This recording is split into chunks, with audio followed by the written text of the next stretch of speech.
Easter is a time for family, celebration, and reflection. But for one Ohio family in 1975, it became the setting for a tragedy that shocked the nation.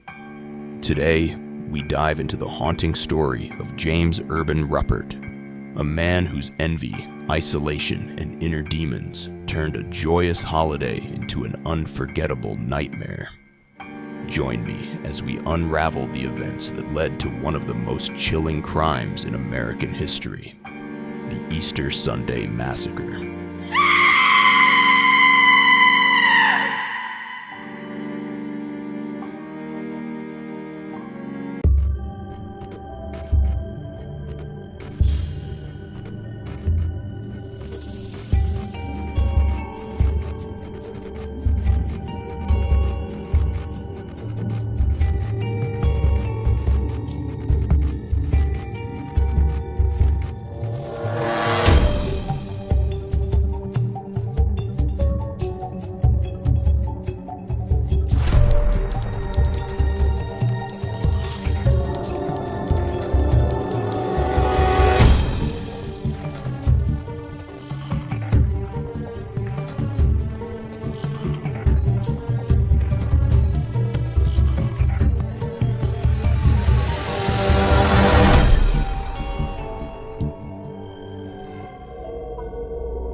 Along those same lines, Doctor, isn't it true that you have no way of telling the court what Mr. Ruppert's ability to rationally discuss the case with his attorneys, to rationally assist in the preparation of a defense would be if he were not under the effect of either a major tranquilizer such as Thorazine or Trilofan at this time? Isn't that right? I have no specific way of telling that other than to say that during the course of my examination with him, he was able at that time and under that condition with that dosage of medication to rationally confer with me and talk to me about what had happened. Background: James Urban Ruppert was born on March 29, 1934 in Hamilton, Ohio, into a family dynamic that was challenging from the outset. His mother, Charity, was domineering and critical. Charity Hazel Skinner Ruppert was born on November 13, 1909 in St. Mary's, Ohio. She married Leonard Ruppert in 1930.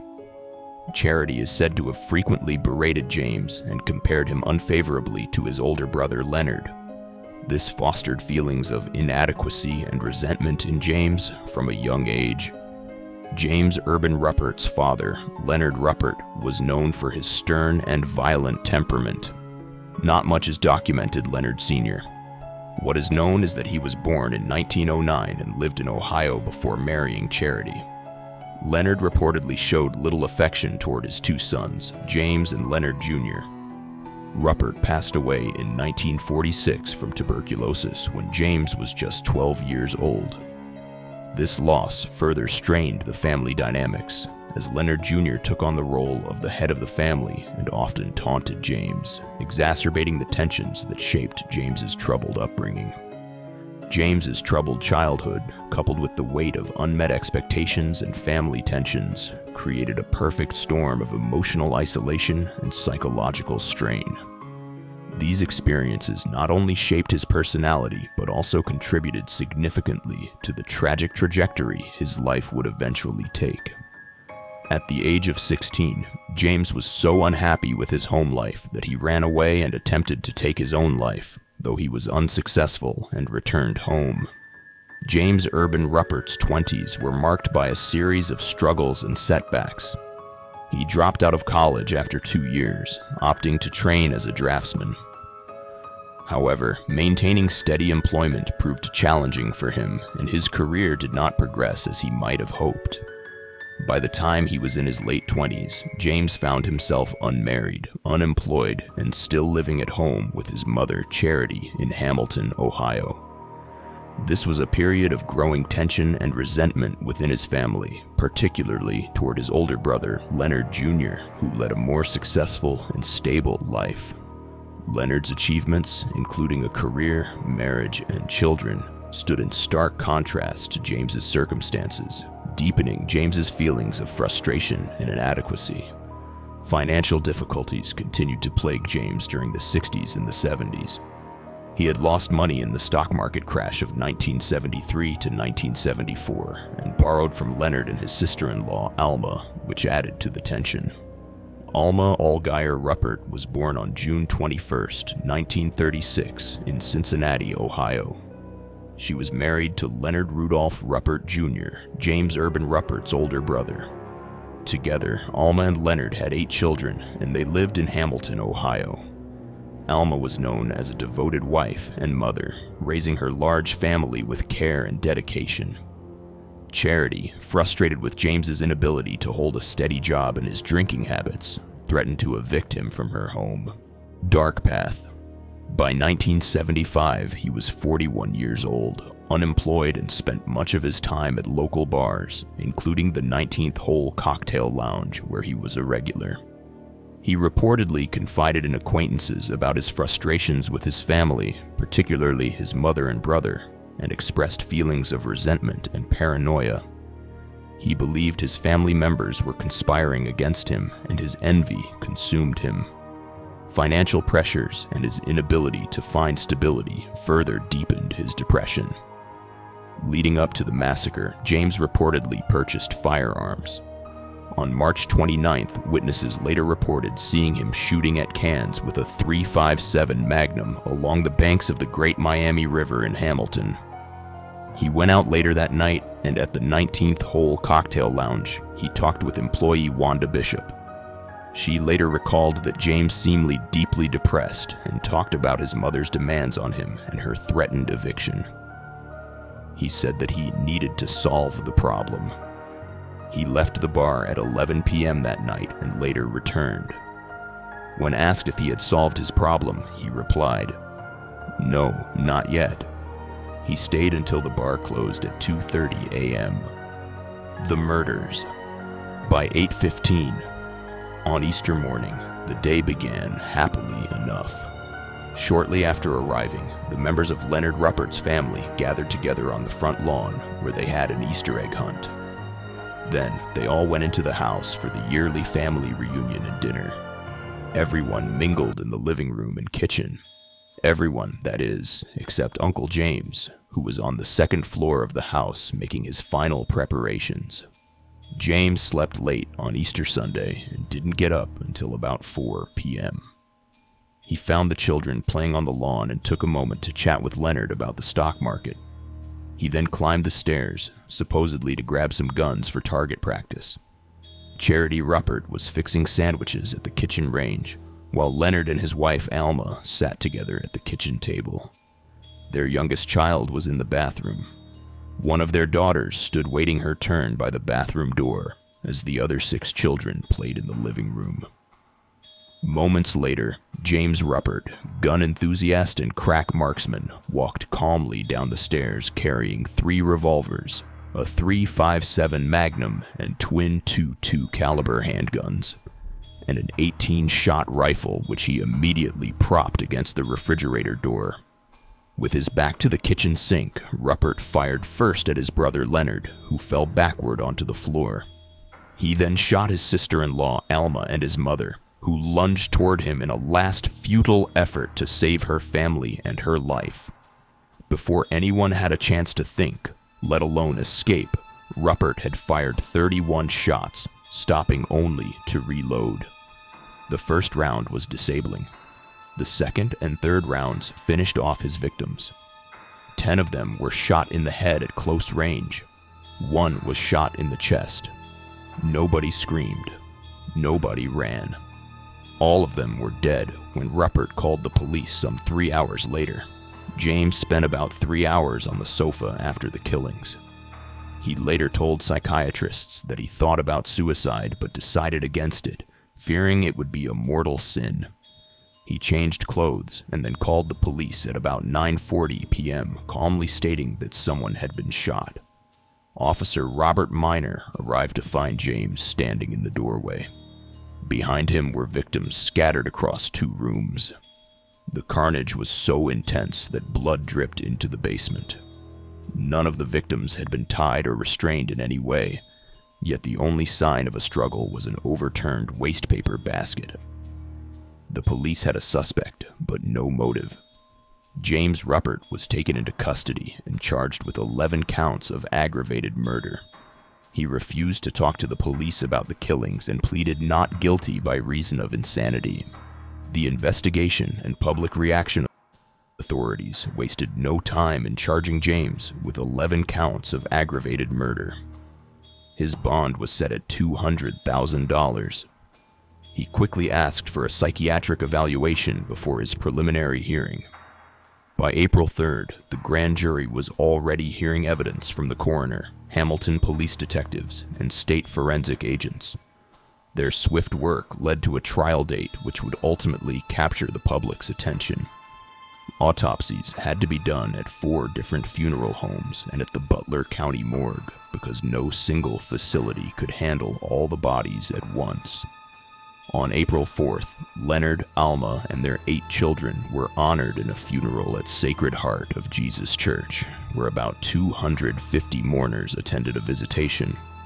More than 700 gathered for the funeral mass. The caskets arrived in a procession of 11 hearses. Friends of the children served as pallbearers. Afterward, the family made a somber journey to Arlington Memorial Gardens.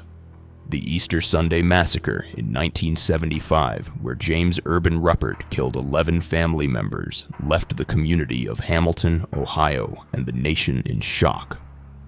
The public reaction was one of horror, disbelief, and profound sadness. The massacre was one of the deadliest familicides in U.S. history, and it deeply affected the working-class Lindenwold neighborhood. Neighbors and residents struggled to comprehend how such a tragedy could occur within a seemingly ordinary family. Many expressed sorrow for the victims, especially the children, and grappled with the idea that such violence could happen in their community. The event raised questions about untreated mental illness, family dynamics, and societal pressures. Media coverage at the time focused heavily on the brutality of the crime and the background of James Ruppert, painting a picture of a man overwhelmed by resentment and personal struggles. The massacre also led to discussions about gun control and mental health awareness, as people sought to understand how such a tragedy could be prevented in the future.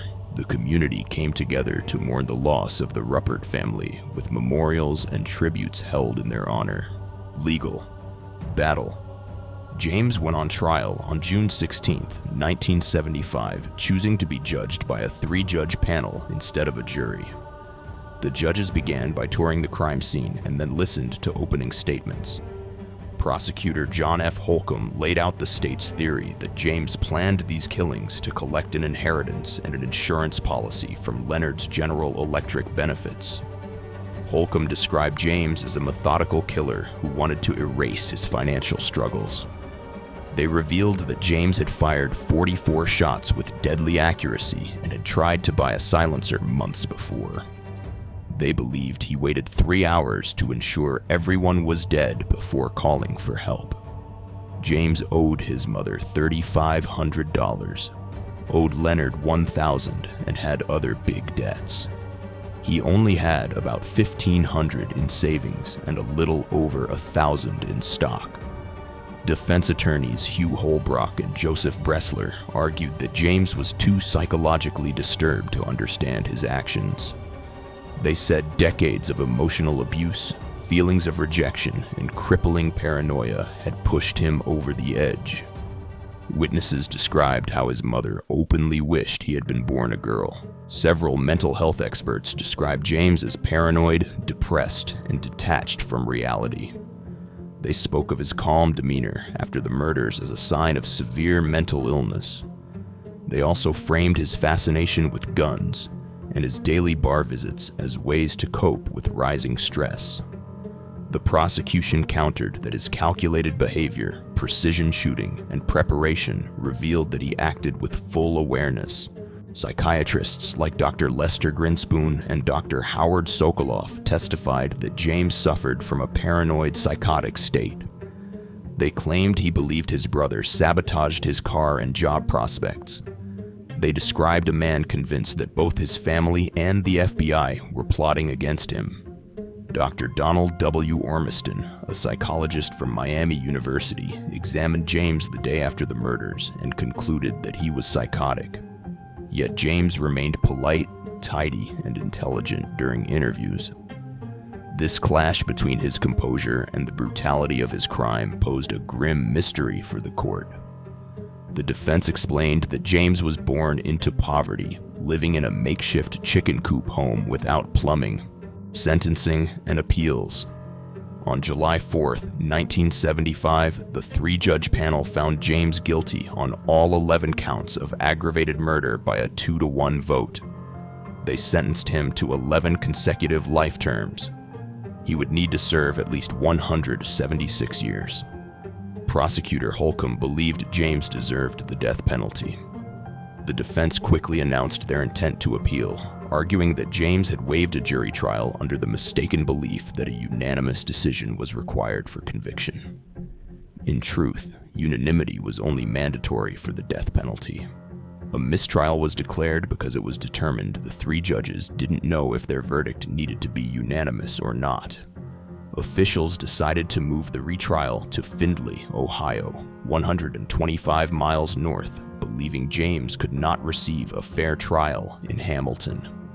The second trial started on July 23, 1975. Prosecutors introduced new evidence. Witnesses testified that James had practiced shooting, asked about silencers, and said his mother's expectations were a problem he needed to solve.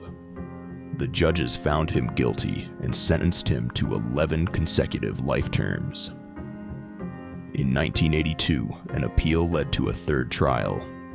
Defense attorney Hugh Holbrook convinced James was insane, funded expert witnesses from across the country. A new three-judge panel ruled that James was guilty of murdering his mother and brother, but found him not guilty of the other 9 murders by reason of insanity. He received 2 life sentences. Capital punishment had been suspended in the U.S. from 1972 to 1976 due to the Supreme Court's decision in Furman v. Georgia. Since the murders happened in 1975, James could not receive the death penalty. On July 30th, 1982, at age 48, James entered the Ohio Department of Rehabilitation and Correction. He spent decades behind bars, denied parole at hearings in 1995, 2005, and 2015. The parole board cited his lack of rehabilitation and strong community opposition. His next hearing was set for April 2025, when he would have been 91. The aftermath. The Easter Sunday Massacre left a permanent mark on Hamilton. Residents still refer to the house at 635 Minor Avenue as the Ruppert House. Curious visitors sometimes slow down when they pass it. A year later, the house on Minor Avenue was opened to the public and all of the contents were sold at auction. It was cleaned up, carpets were placed over the bloodstains that could not be removed, and it was rented out to a family that was new to the area and had no idea of the horrifying events that occurred there. They quickly moved out. After leaving the house, they claimed to hear voices and strange noises that they couldn't explain. Lights turned on and off, doors slammed, and thudding footsteps were often heard coming down the stairs. They were not the last to move in and quickly leave. A number of other families moved in and out of the house, and none stayed for long. All of them reported sounds and voices that could not be explained. The house was abandoned for several years, but the last family that moved in reported nothing out of the ordinary. Whatever eerie haunting that had plagued the previous tenants was over at last. Ruppert's sentencing sparked debates about mental health and the legal system. Some believed the insanity defense was justified given his psychological state, while others felt the punishment was insufficient for the scale of the crime. Ruppert remained incarcerated for the rest of his life, serving his sentence at various correctional facilities in Ohio. He passed away in 2022 at the age of 88. The story of James Urban Ruppert and the tragic Easter Sunday Massacre is a grim reflection of unresolved family tensions, untreated mental illness, and societal pressures. It serves as a reminder of the devastating consequences that can arise when issues go unnoticed or unresolved. The ripple effects of this tragedy were felt not only by the victims and their families, but also by the community of Hamilton, Ohio, and the nation as a whole. Though the house has changed hands and the memory of the event has faded for some, the lessons remain stark and important. The story emphasizes the need for compassion, understanding, and proactive efforts to support those who struggle with mental health and family conflicts, aiming to prevent tragedies like this in the future. What lessons do you take from this tragedy, and how do you think we can work toward preventing similar events in the future? Thank you for joining me in revisiting this somber story, a tale not just of tragedy, but of lessons we must carry forward. May this serve as a reminder of the importance of kindness, mental health awareness, and the strength of community in healing and prevention. Together, we can ensure that even the darkest moments lead to a brighter future.